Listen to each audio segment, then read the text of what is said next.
I am Pastor Joel Humalon, ang atong pastor diri. And you know what, today, ongoing day ang atong baptism dito sa Yeshua Center sa Morales, no? Kasi nakaadto na dito.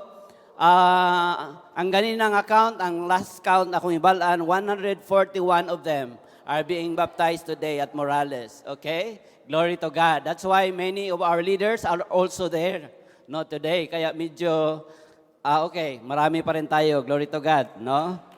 Amen. Can we pray? Can we bow down our heads? Father, Lord, it is our desire, good Lord, to worship you and to give you the best, Father. Lord, you know our hearts, Lord.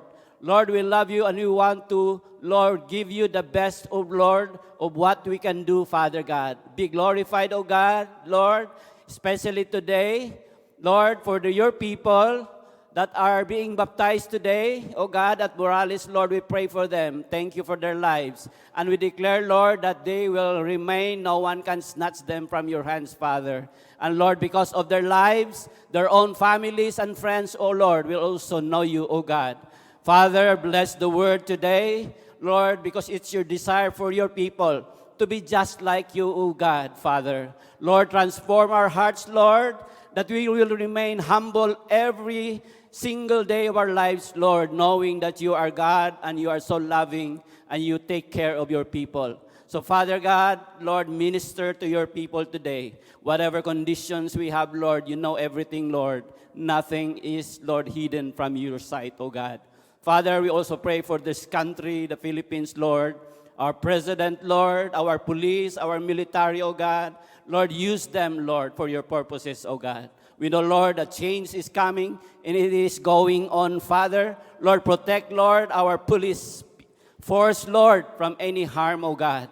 That, Lord, once and for all, O God, all the ills of our society, Lord, will be eradicated, Lord, Father. Lord, we pray for our country. Most of all, Lord, we pray for all the Filipinos to know you and they will be saved, Father. Lord, bless us today as we listen to your word in Jesus' name. Amen. Amen. Okay, good afternoon once again. Okay, hello man. This month, we are in a series about a heart for God, no? And on the first Sunday, we talk about heart check-up. Nagpa-check up na ba ta? No? Have you had your heart check-up, no?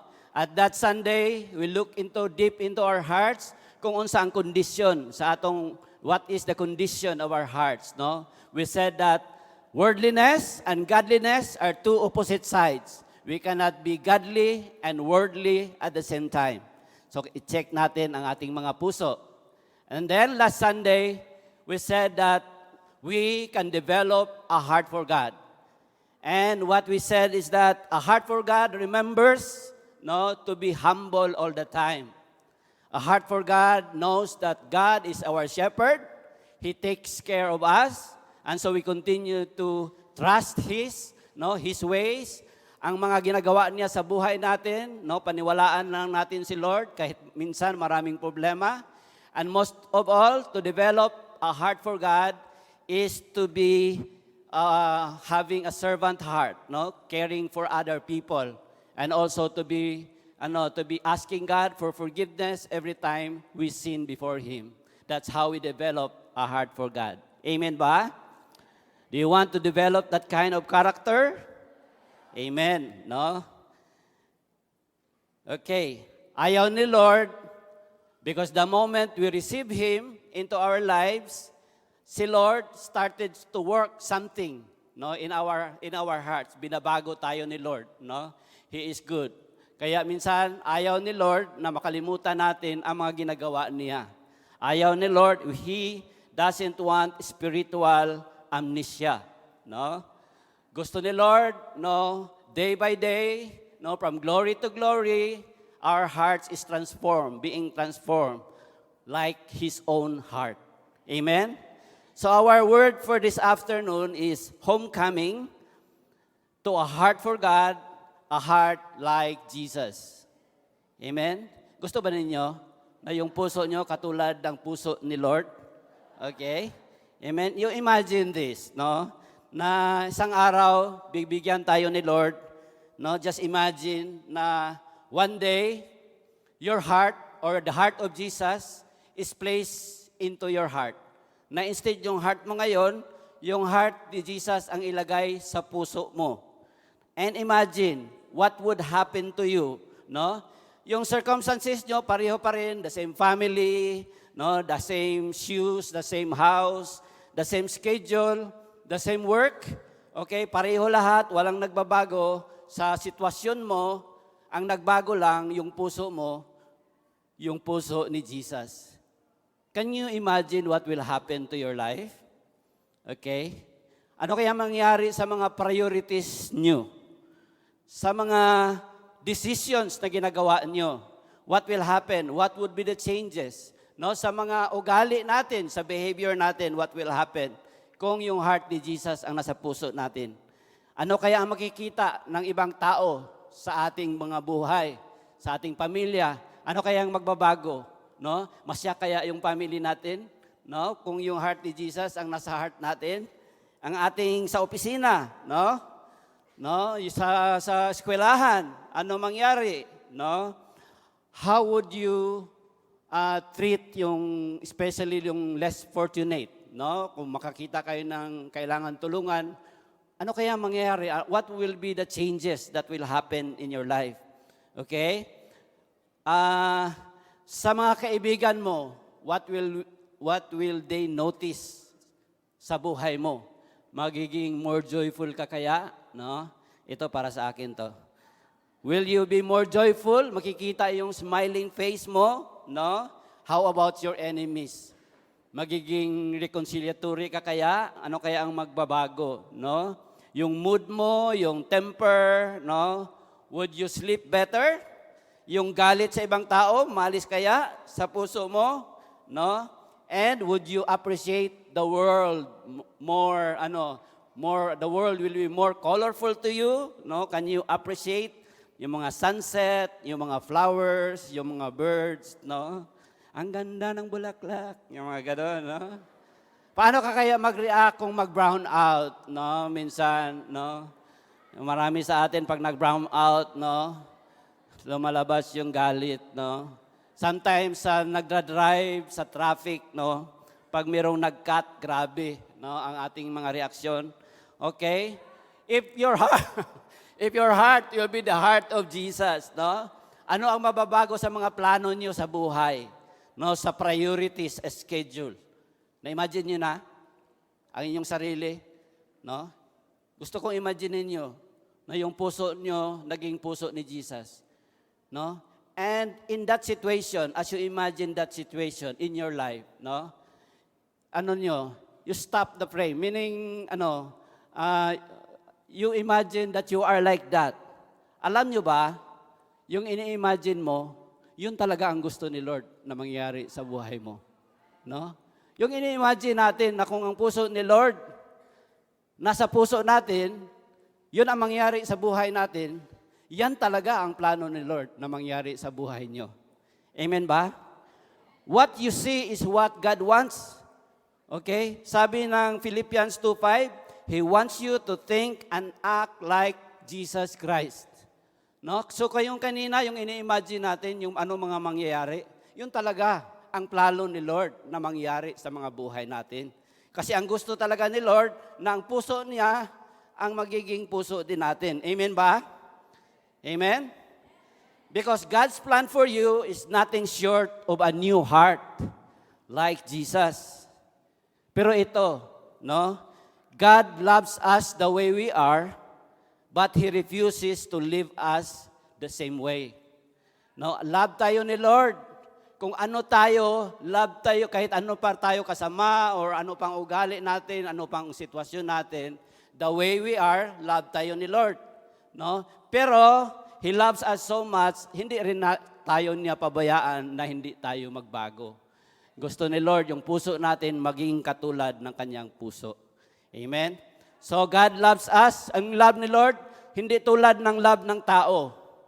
Okay ba? Tayo, pag mabait, love natin. No? Pag nagkasala, hindi na natin love. Di ba? Ganyan ang tao. no? Pero si Lord iba, no? Kahit na hindi ka mabait, love ka niya. No, His love will not decrease kung magiging bad tayo. His love for us will not become stronger kung strong ang faith natin. It will not become, ang love niya will not be weaker or lesser if our faith is lower. No, ganyan si Lord. His love remains the same. Hindi tulad ng ating love, okay? That is why we can sing this famous song, "The steadfast love of the Lord never ceases. They are new every morning. Great is, His mercies never come to an end." Hindi nagbabago ang love ni Lord. Amen? Are you happy? No? Ganyan si Lord. Hindi nagbabago ang kanyang love. Okay? So, our evil cannot diminish His love. Ang atong pagiging minsan, pagkakamali, nagiging masama tayo minsan, hindi nawawala ang love ni Lord sa atin. Okay? Our goodness cannot increase it. Kaya ano pang gawin natin? Okay? God doesn't love us less if we fail, or He cannot love us more if we succeed. Okay? Tulad ng isang bata, no? Sino may mga anak na dito? Ang ating mga anak, no, minsan sa paglalaro nila kumakain ng dirt, no? No, lupa, marumi, no? Love natin ating mga anak. Kahit ginagawa nila 'yan, pag may lupa or dirt sa kanilang mga bibig, love nyo pa ba sila? Yung anak nyo? No? Kahit marumi sila, love nyo pa ba? O ganyan si Lord, no? Tayo, kahit marumi, love tayo ni Lord. Of course, hindi pabayaan ni Lord na yung dumi sa ating mga bibig, no? Pabayaan lang niya. Gusto niya, yung anak mo, gusto mo dalhin sa water or sa faucet or kung saan, linisan mo siya. Tama ba?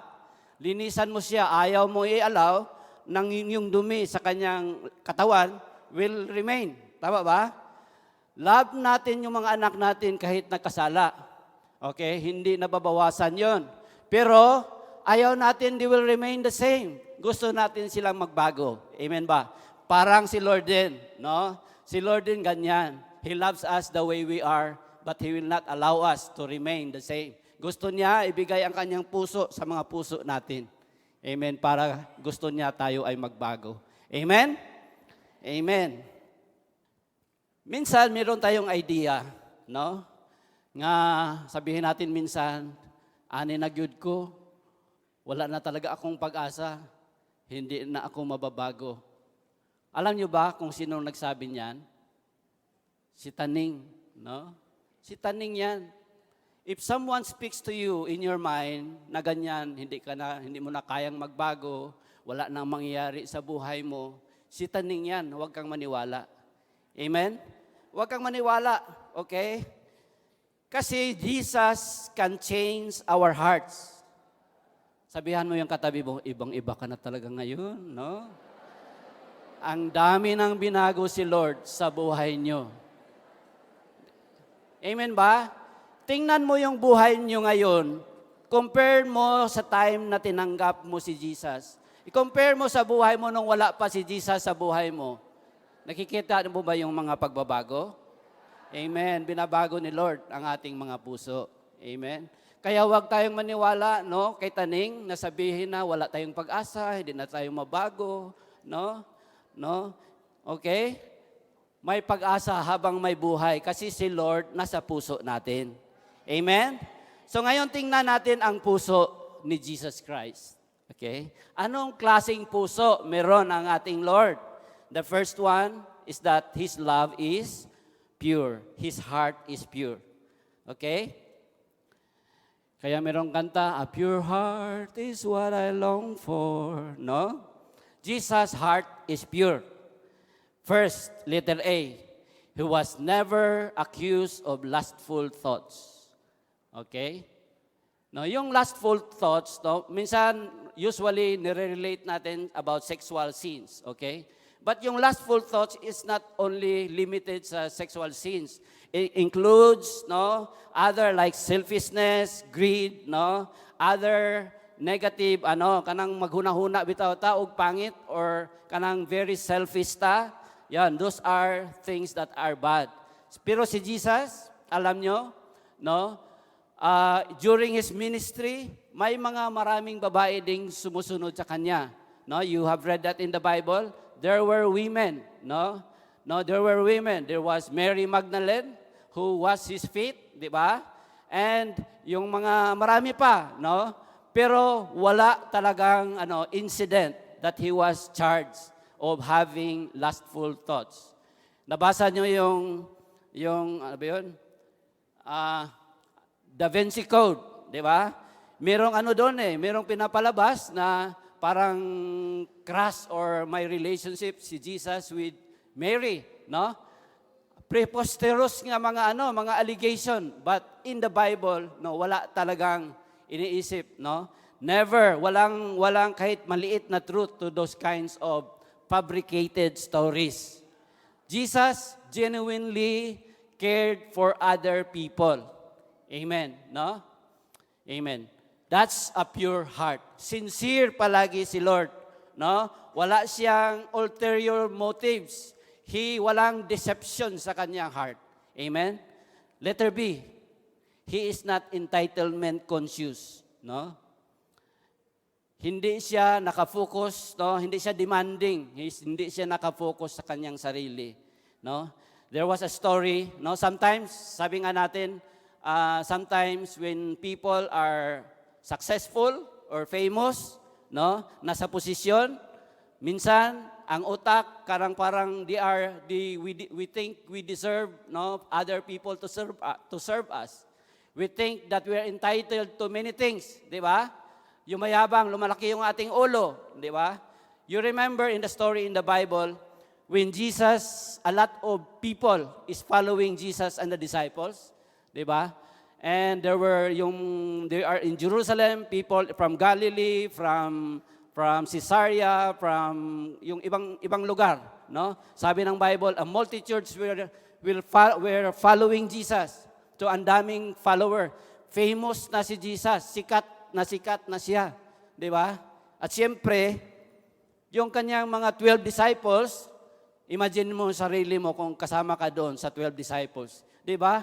Grabe ang galing ng boss ko, no? Ang daming miracles, ikaw din. Pag maraming tao, ikaw din, hinaharang mo yung mga tao. Huwag hintayin mo, dyan ka lang, di ba? Yung mga ganun, ang mga ibang siguro. Can you imagine? Yung mga disciples, master ko yan, makinig kayo sa akin, parang ganun, no?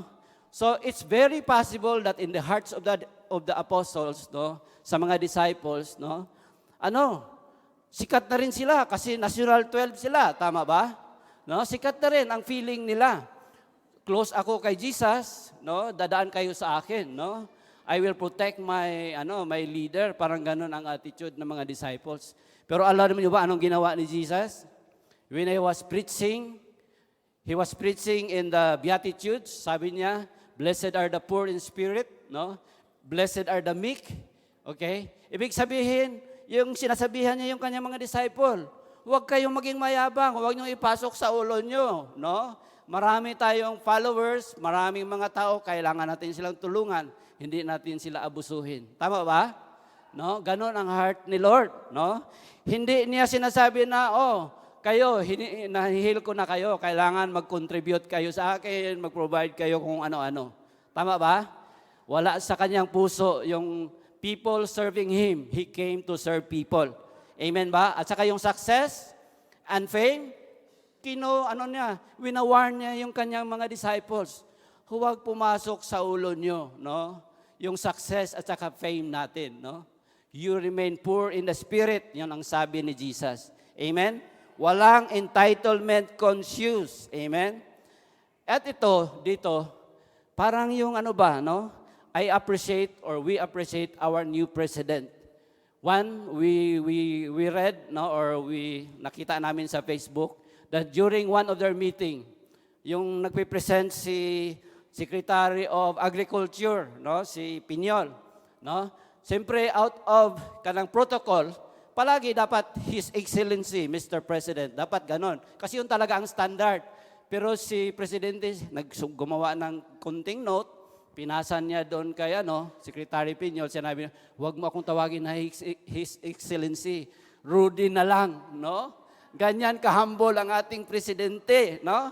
Wala talagang yabang, di ba? Ganyan. Pag sumakay sa eroplano, no? Nagpalang siya.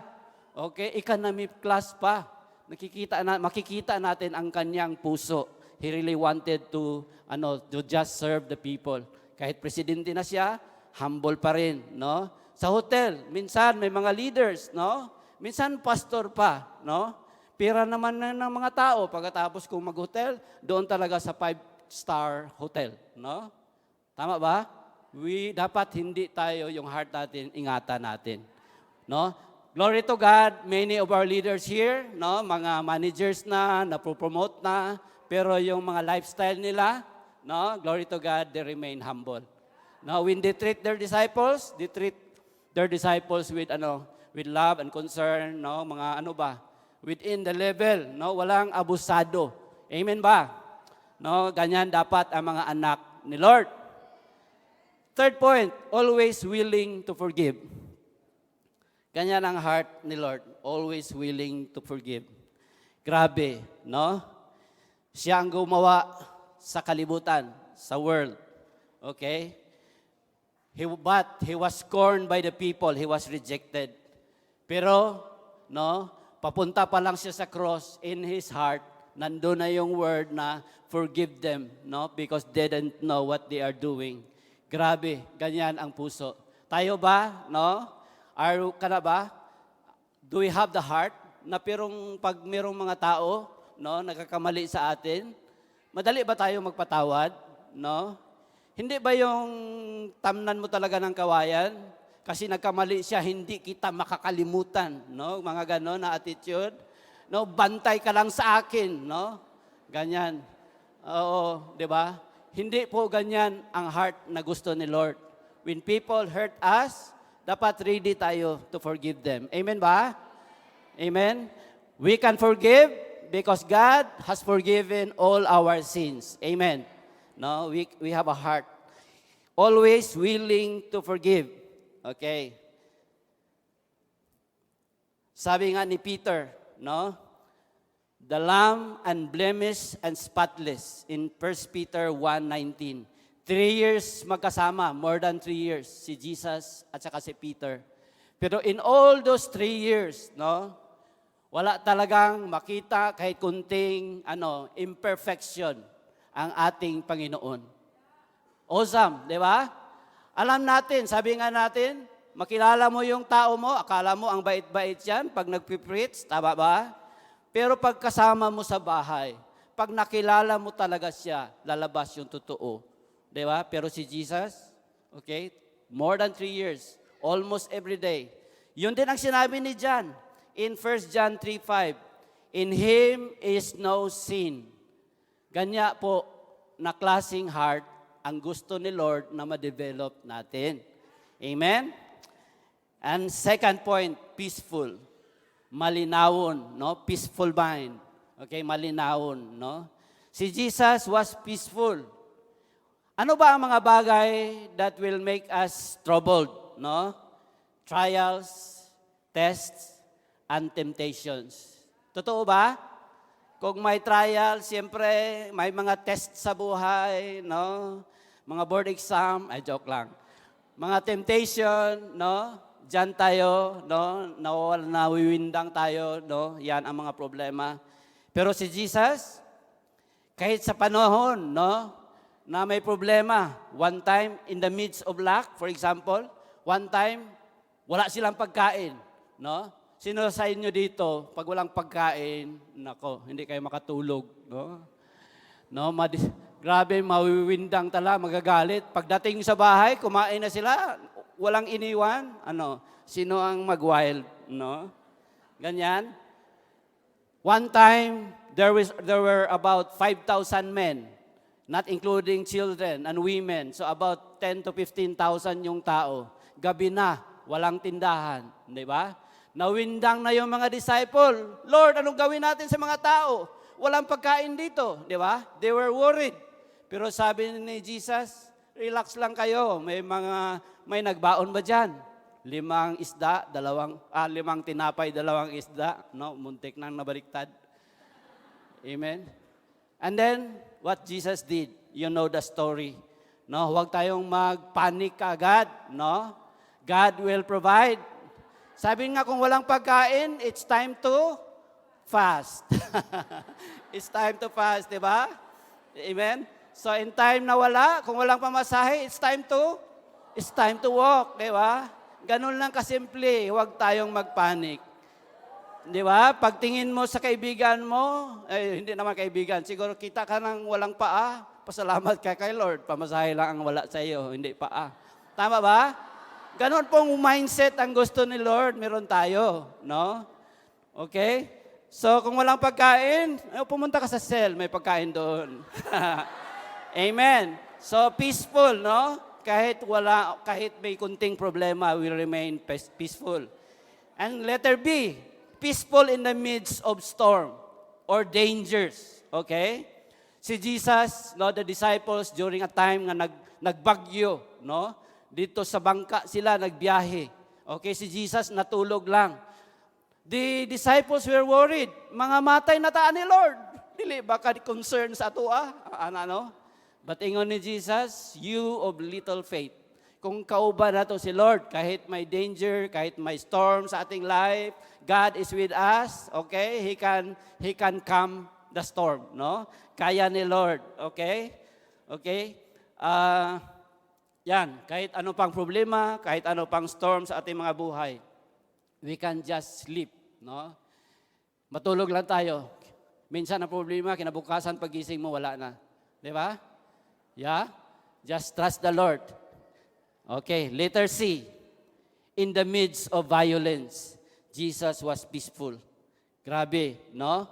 During the time that he was arrested, okay, nawindang si Peter, kumuha kaagad ng sword, pinutol yung tainga. Actually, ang pinutol yun, liig talaga, pero gumanon eh. So, tainga lang tinamaan, no? Ganon, in the midst of violence, pero anong ginawa ni Lord, no? No, those who live by the sword, sabi niya, itabi mo yung sword mo, Peter. Then, hinil niya yung isang sundalo. Okay?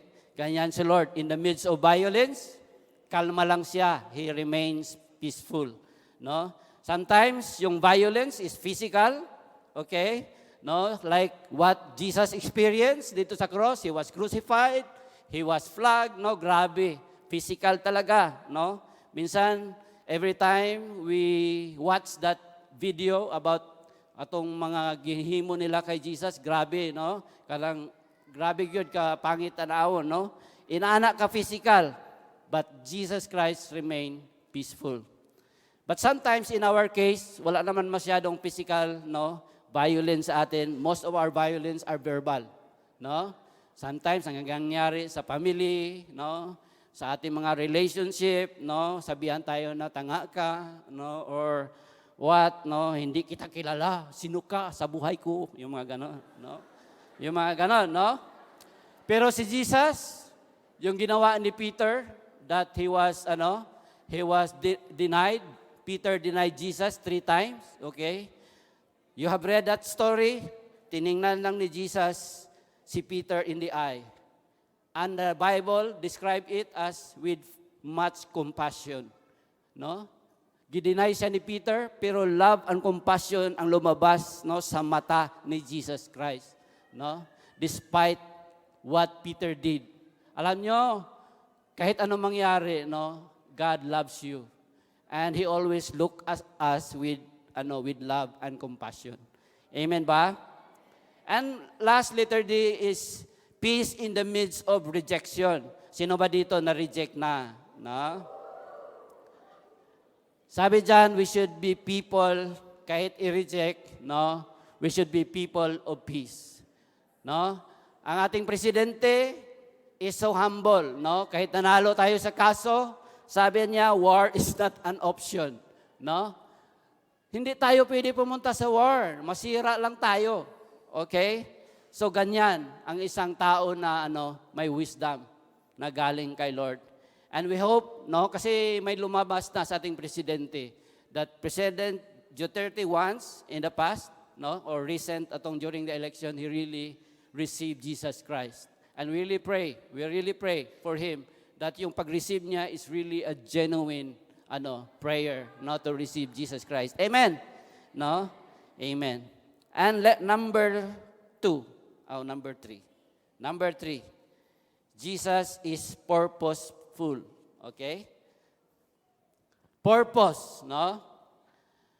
Ang atong kinabuhi, our life has a purpose. Amen ba?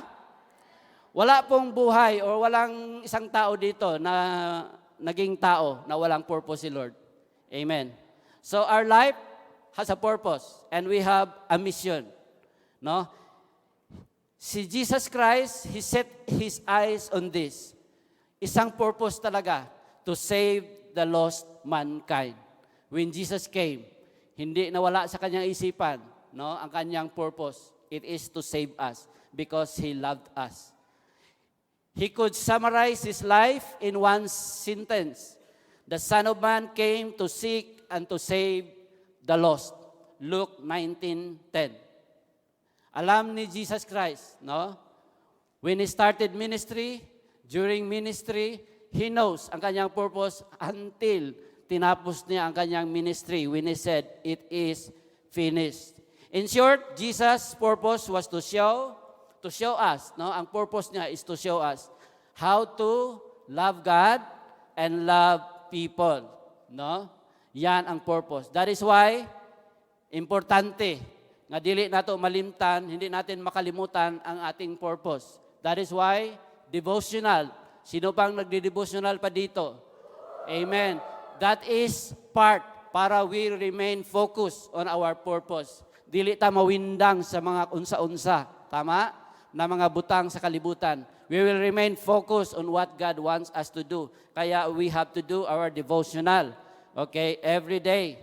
That is why the ladder of success that we do, pre-encounter, encounter, no, post-encounter, Israel 1, 2, and 3, is to help us, no, align ourselves every single day to the purpose of the Lord in our lives. Okay? Together, we can do the purpose. And that is to win souls and make disciples. 1 John 2:19, sabi dyan,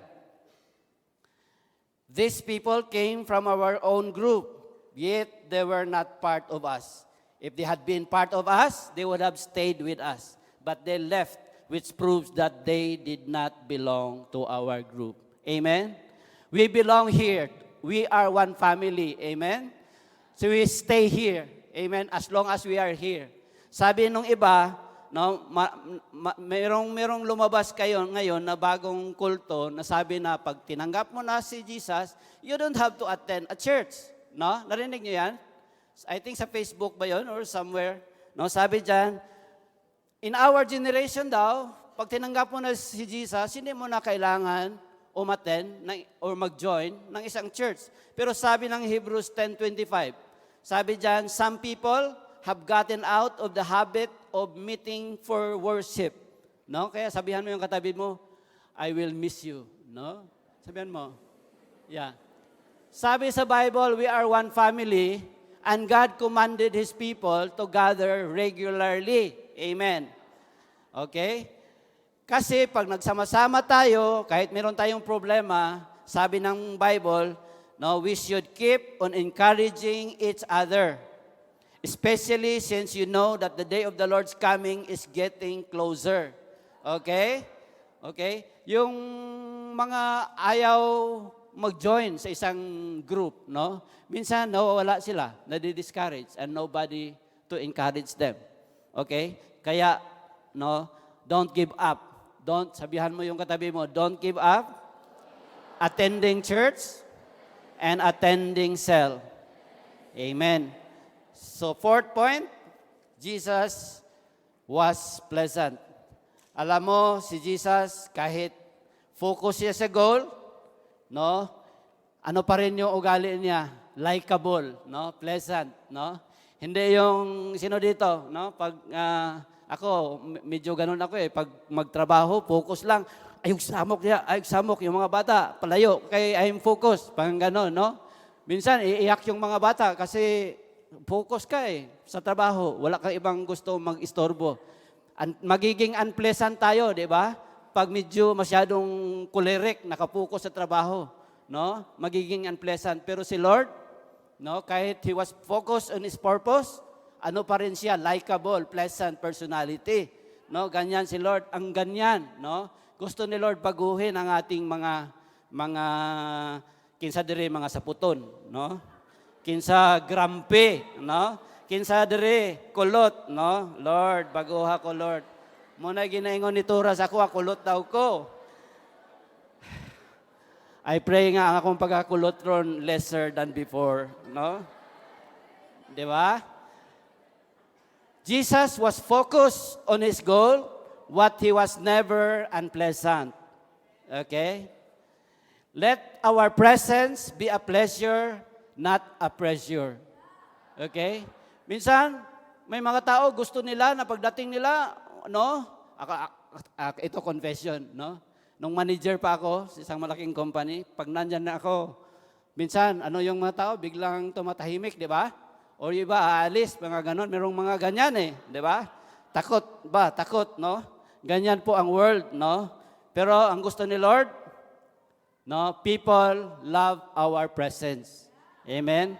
Gusto, kung saan tayo, no? May mga tao kung saan, alam mo si Tora, kung saan si Tora, gustong-gusto siya ng kanyang mga disciple, no?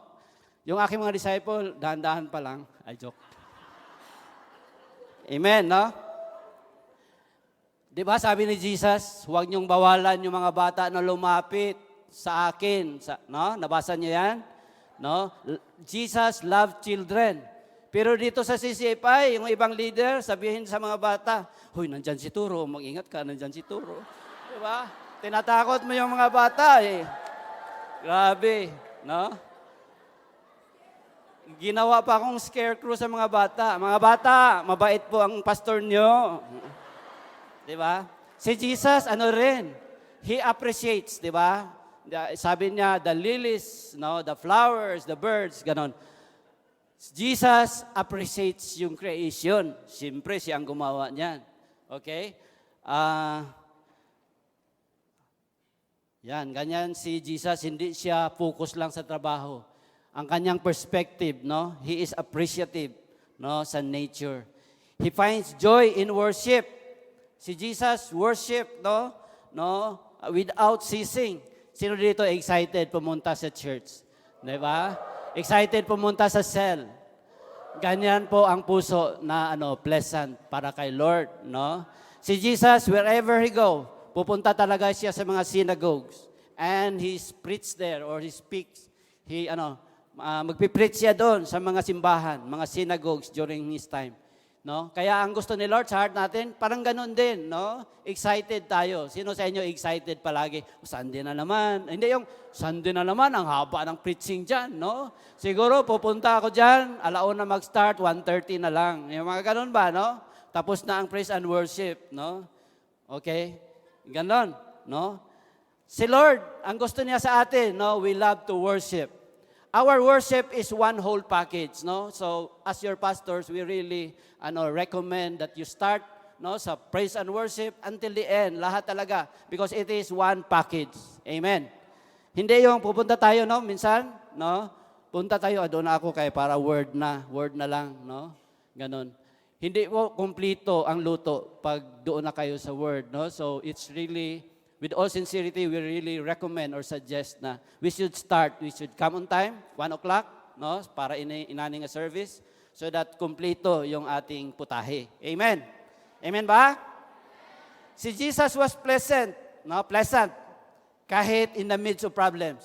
Yun nga, yung kanina in the feeding of 5,000, He remained calm. Okay? Sa panahon na mayroong problema, ang daming may sakit during His time. Di ba?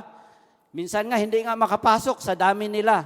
Pero Jesus' heart, no, is open to all. He healed. Meron ngang verses na, all who are sick were healed.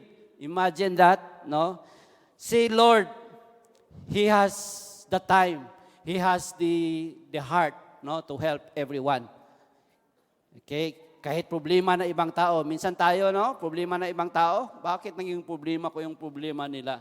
Pero si Lord, He welcomes to help other people. No? Amen. So lastly, gusto ko ito i-share He was a pleasant member of the community. Can you imagine this? Doon sa Nazareth, from 12 years old hanggang 30 years old, no? What kind of person Jesus was? He was perfect.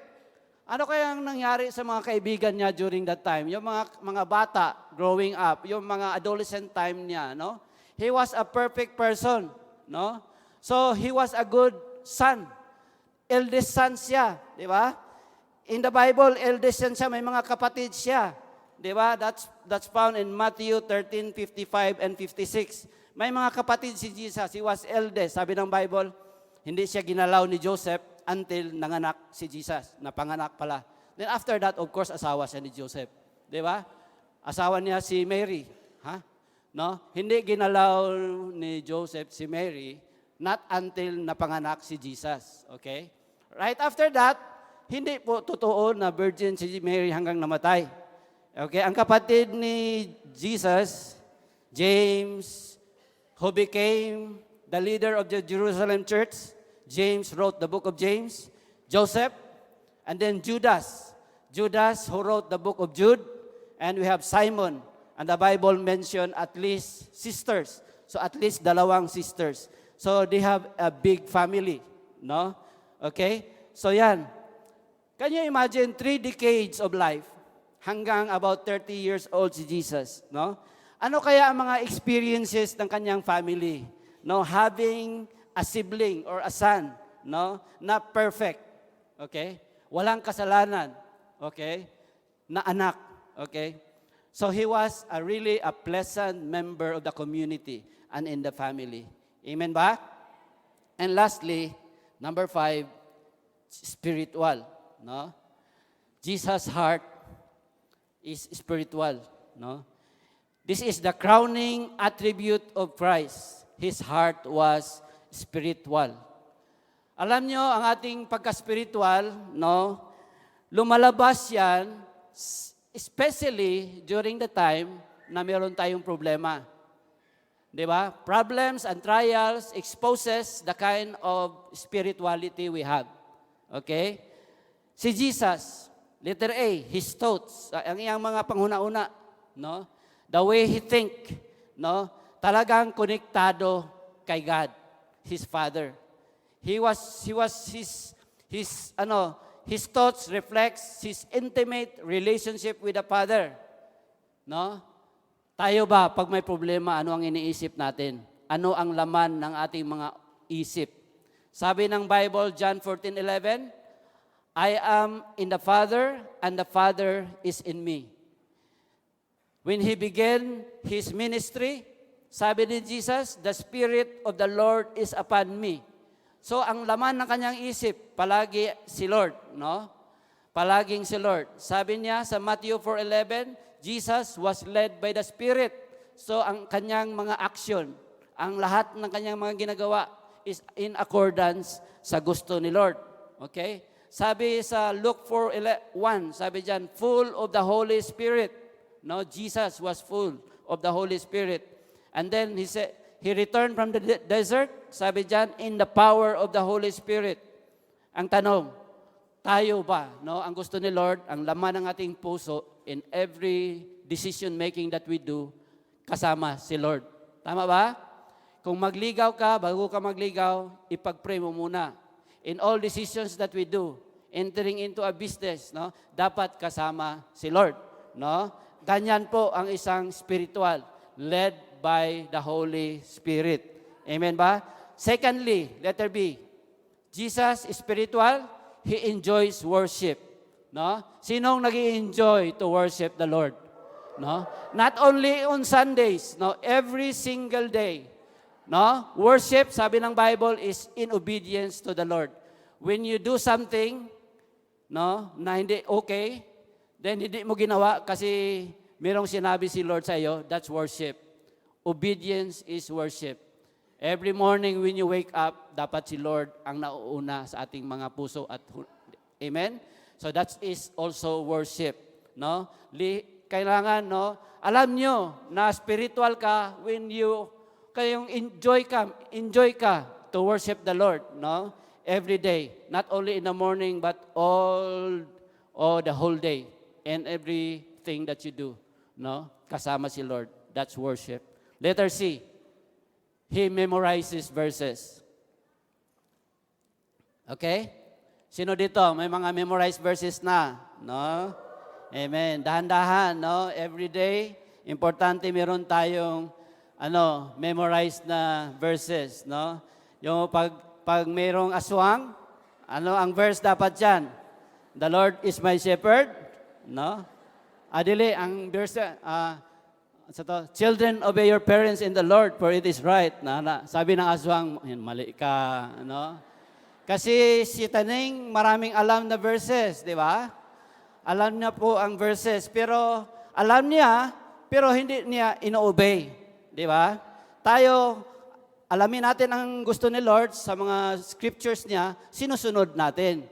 Di ba? Ang mga taong alam ang verses, pero hindi sinusunod, kanino nagmana?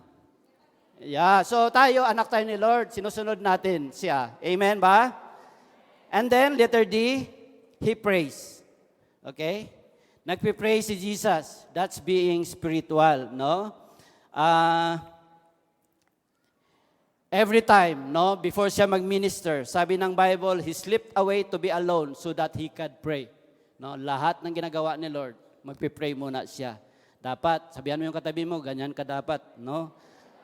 Tayong lahat, dapat ganyan, no? Prayer is a priority. Okay? Prayer is a priority.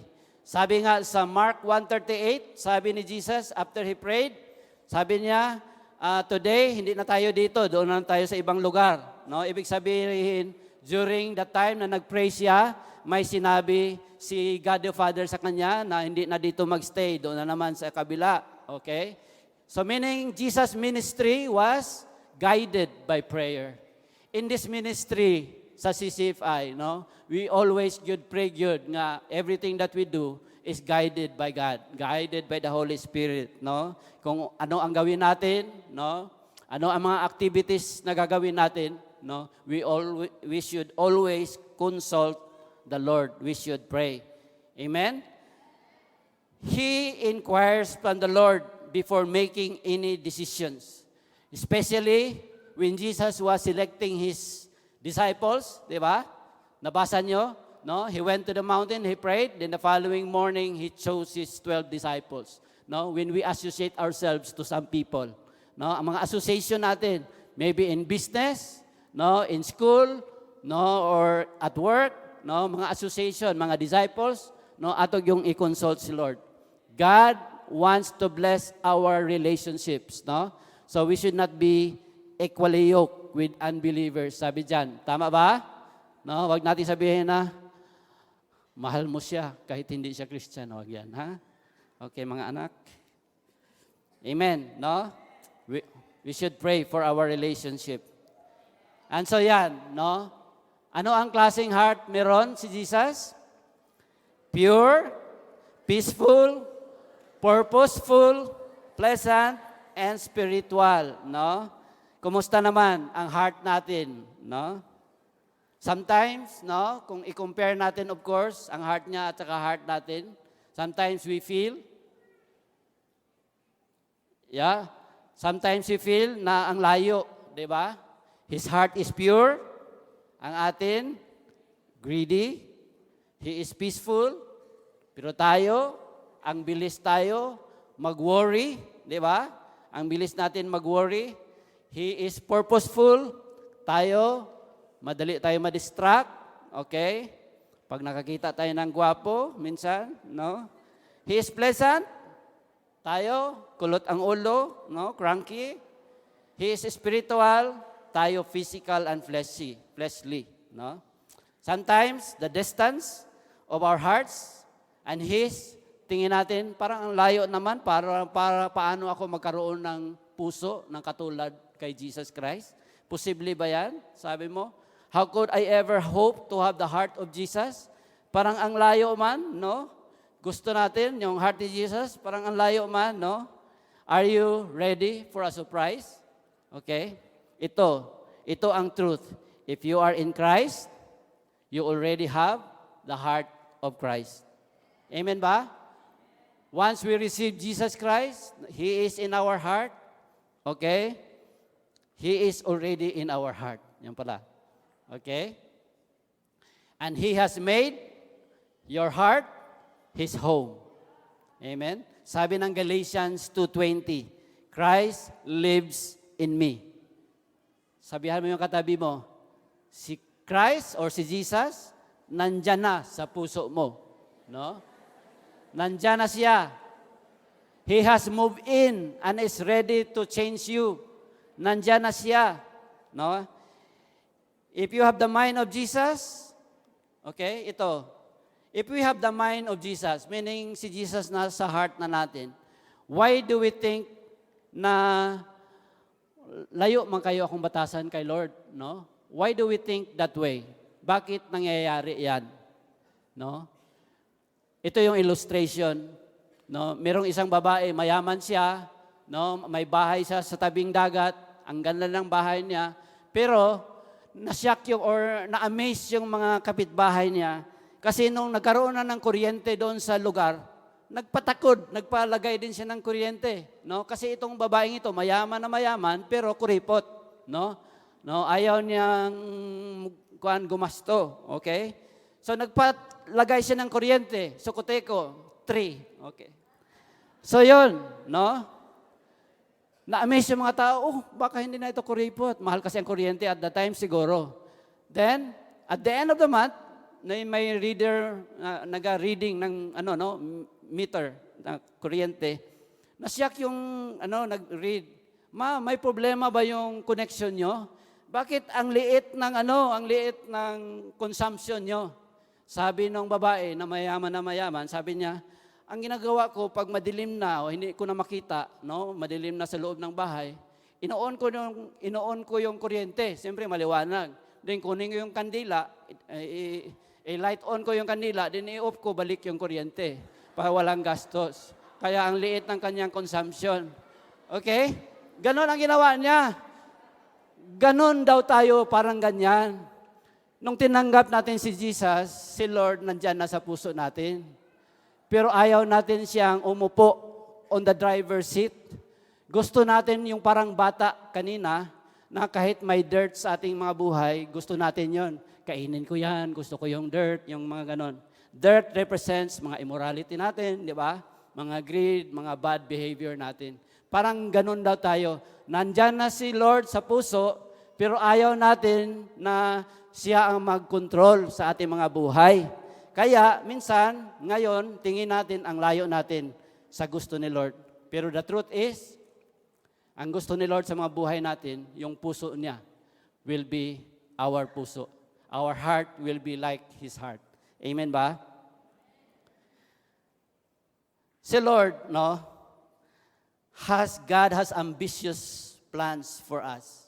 Okay? Maganda ang plano ni Lord sa ating mga buhay.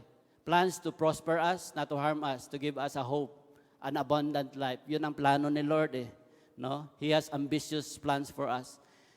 Okay? The same one who saved your soul longs to remake your heart. His plan is nothing short of total transformation. No? Pag inalaw natin si Lord nang mag-take control sa ating mga puso, magbago talaga tayo. No? Sabihan mo yung katabi mo, grabe ang pagbabago mo. No? Amen? But God is not finished with us. No?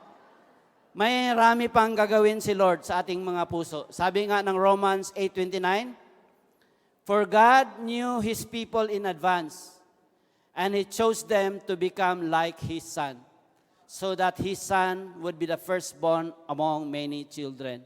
No? Gusto ni Lord, magiging katulad tayo niya. Okay? Para magiging tayo, siya ang firstborn, tayo yung mga children. Di ba? Pag nabago tayo ni Lord, grabe ang power natin to change the world. Kaya maraming tao, ilang taon na ang Christianity, marami pang hindi Christian. Kasi yung mga children, hindi nabago ang mga puso. Alam nyo ba? Alam nyo ito, many of you, nadala nyo yung family nyo, yung friends nyo, dahil nakita nila yung pagbabago ng inyong mga puso. Amen ba? Yan ang plano ni Lord. Gusto ni Lord, mabago ang ating mga puso, ang ating mga buhay. Because that's the only way also that we can bring the lost in the feet of Jesus. Amen ba? So ito ang challenge. Are you willing? Are you willing that God will change us into His likeness? No? Amen? Are you willing to accept that offer? Are you willing to let God do that transformation in your life? Amen? Can we pray? Father, Lord, you see everything, Lord, sa among mga kasing-kasing, Lord, sa among mga kinabuhi, Father.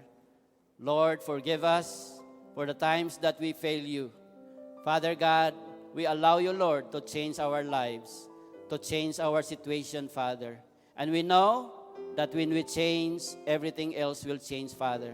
Lord, we give you all the glory and the praise, Lord, for the things, O God, nga may tabo, Lord, sa among kinabuhi. We know, Lord, that your plans for us is to prosper, to bless us, to give us, Lord, an abundant life, Father. Lord, we love you in Jesus' name. Amen. Palakpakan natin si Lord. Amen. Pwede na ko hangyoon ang ato mga first-timers. No? Magtindog lang ta. Kaya I will talk to our first-timers, no, for a while. Okay, kadali lang ni siya. Amen, no? Mga first time. Ayaw mo kaulaw, tindog lang mo. So that I know where you are. Okay. Tindog lang ta, no? Ayaw mo kaulaw, no? Kanino ka na nalipay good me, nga na mo karon diri. And I know that the Lord loves you, and you also want, no? You also want the heart of Jesus in your life. Tama ba?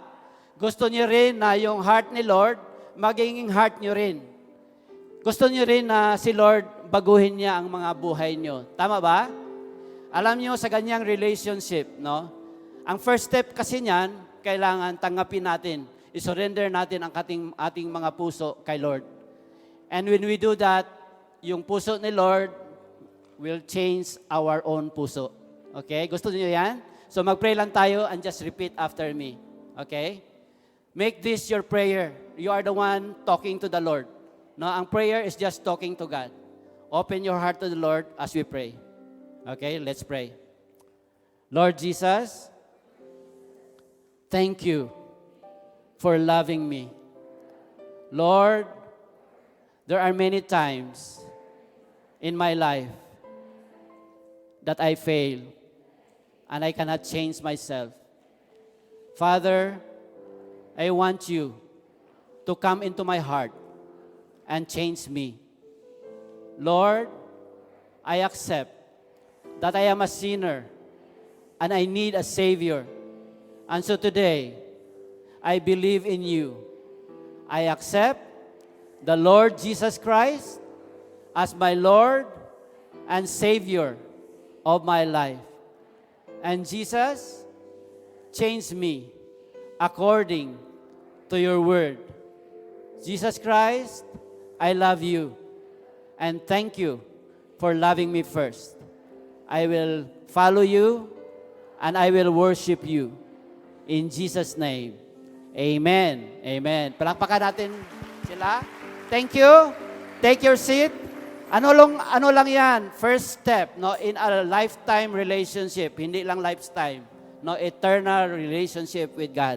Your eternal life starts when we receive Jesus Christ in our hearts, in our lives. Amen?